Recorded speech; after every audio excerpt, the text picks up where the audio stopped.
There's a test that comes before every breakthrough, a test you can't skip, fake, or escape. And most people fail it because it doesn't feel like a test. It feels like nothing, like silence, like being forgotten. You keep making dua, but the only thing that responds is time. And time isn't answering. You're still in the same room, same job, same struggle, watching others get married, get noticed, get ahead. And you're wondering, what did I do wrong? But what if you didn't do anything wrong? What if this isn't punishment at all? What if it's the beginning of something sacred, something most people never recognize until it's over? Because before Allah gives you destiny, He gives you a season of stillness, not to crush you, but to build you. In silence, you think you're behind, but you're actually in training. And no one announces training. There's no applause, no congratulations, no aha moment. Just long days where you wonder if your life matters to anyone at all. And that question, that quiet, painful wondering, that is the test.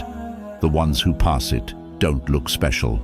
They don't even feel strong. But they keep showing up, not because they see results, but because they trust Allah sees them. And when that trust stays firm in the silence, that's when the shift begins. Because you don't grow when life rewards you. You grow when nothing makes sense, and you obey anyway.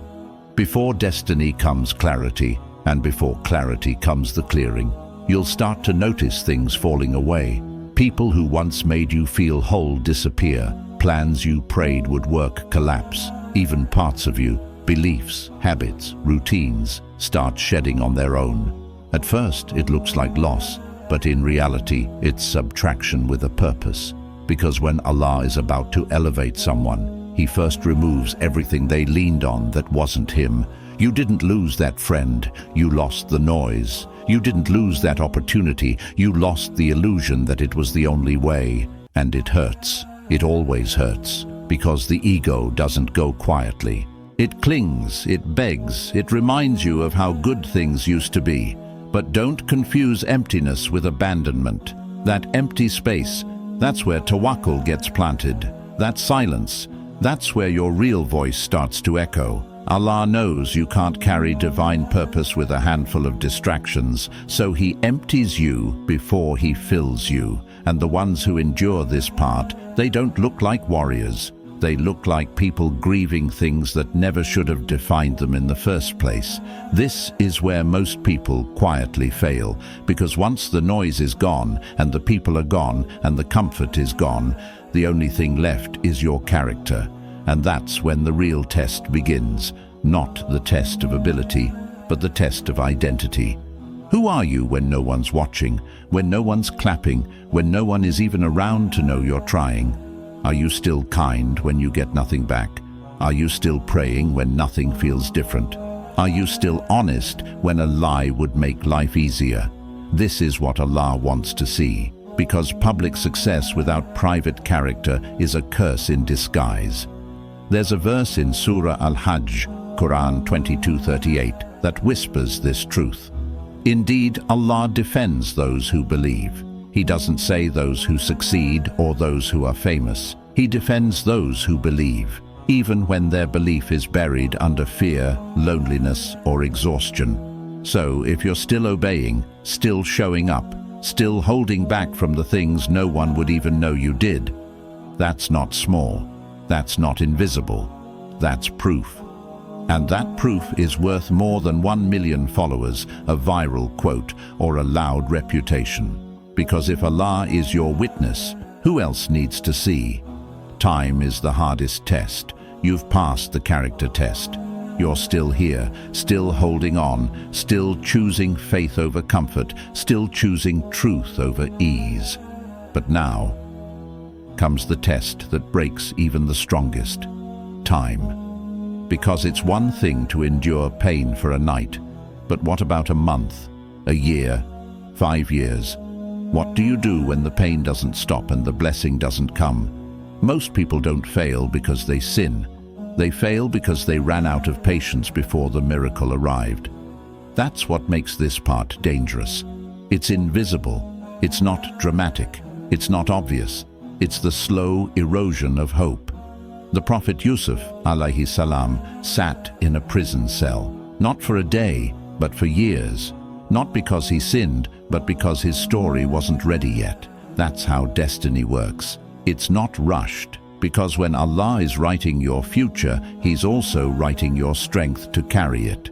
So the question becomes, will you still believe in what's written for you when you've been waiting so long you can't even tell if it's still coming? That's the waiting trial. And it doesn't ask how loud your faith is. It asks how long your faith lasts. It asks how long your faith lasts. This is the part where most hearts grow quiet. Not from peace, but from exhaustion. You've done everything right. You let go of what was taken. You showed up when no one cared. You waited through the silence. And still, nothing. No sign, no change, no obvious reward. And now the whisper begins. What's the point of trying when nothing is happening? This is the test of trust, because it's one thing to believe when you see a blessing on the horizon. It's another thing entirely to believe when there's no sign of anything at all. Do you still wake up for Fajr, not because you feel spiritual, but because you know Allah deserves it? Do you still walk away from sin, not because people are watching, but because your soul still fears being distanced from your Lord? Do you still give, still serve, still forgive, when it looks like you're the only one losing anything? Trust is tested when obedience feels unrewarded. When you stop praying with the hope of change and start praying simply because Allah is worthy of it, no matter what changes. There's a hadith that says, "Wondrous is the affair of the believer, for there is good for him in every matter," and that is not the case with anyone except the believer. That good, sometimes it's hidden in the act itself, not in the outcome. But we don't like that. We want to feel something. We want reassurance. We want signs. And sometimes we just want a break. Why does it feel like everyone else sins and still succeeds? Why do I keep holding back and still get held back? Am I just wasting my youth, my dreams, my energy on something that may never happen? If you've ever asked those questions, you're not broken. You're human. But trust means showing up, even when you feel like your story has been paused. Because what you don't see is that Allah might be protecting your future from something you would have begged for, but regretted forever. So yes, keep showing up, keep walking, even with empty hands, even with a tired heart, even when you're unsure whether this path will ever pay off. Because the path that looks empty to you may already be full of angels writing down every step you've taken, and then, one day, something shifts. Not loud, not dramatic, but enough to make your heart whisper. That felt different. The same prayer you made for months, suddenly there's a response. The same doors that stayed shut, one of them quietly opens. And you realize the silence wasn't absence, it was strategy. Because while you were breaking in private, Allah was building in silence. Not just the path, but you. You weren't waiting for the blessing. The blessing was waiting for you to become the kind of person who could carry it. The Prophet Muhammad sallallahu alaihi wasallam once said, "Know that victory comes with patience, relief with affliction, and ease with hardship."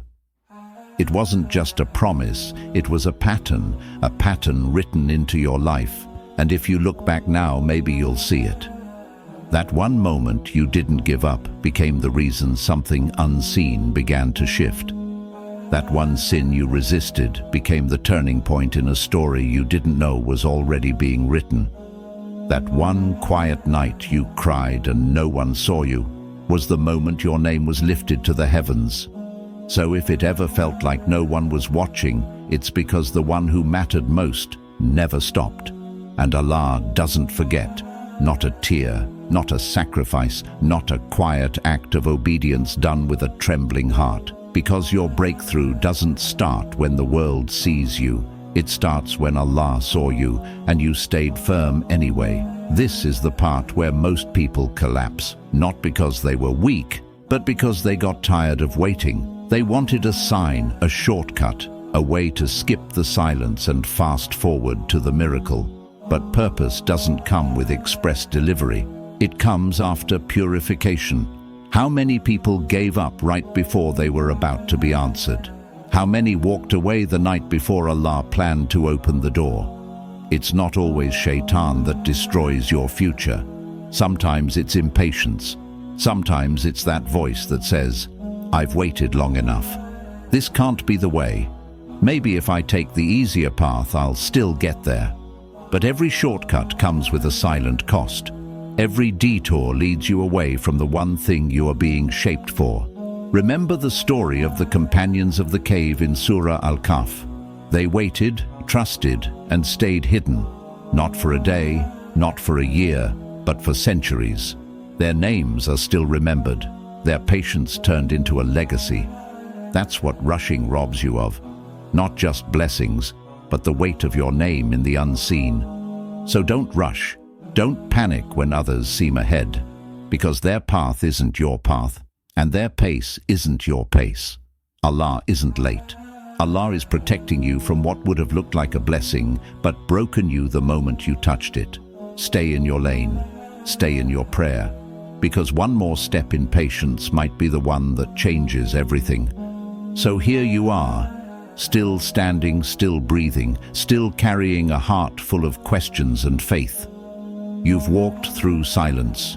You've endured the loss, the waiting, the invisibility. You've obeyed when there was no applause, and you trusted when there were no signs.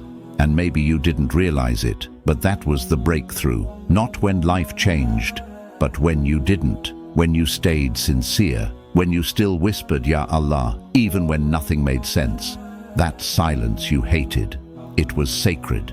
It was where Allah shaped you. And the test.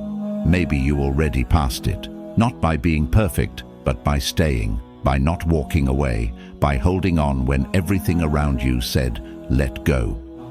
Allah says in Surah Az-Zumar 39:36, "Is Allah not sufficient for His servant?" That's not a verse. That's a question, a personal one, because sometimes your destiny isn't delayed. It's just waiting for you to realize Allah was always enough. And if any part of this journey felt personal, it's because these tests are real. They live inside all of us. Drop this in the comments to make it yours. Ya Allah, let me pass the tests I don't even recognize yet. And if you made it this far, maybe others need to as well. So like the video, share it, and let someone else realize that their silence might be sacred too. May Allah give you patience without bitterness, strength without arrogance, and a future that begins with sincerity. Ameen.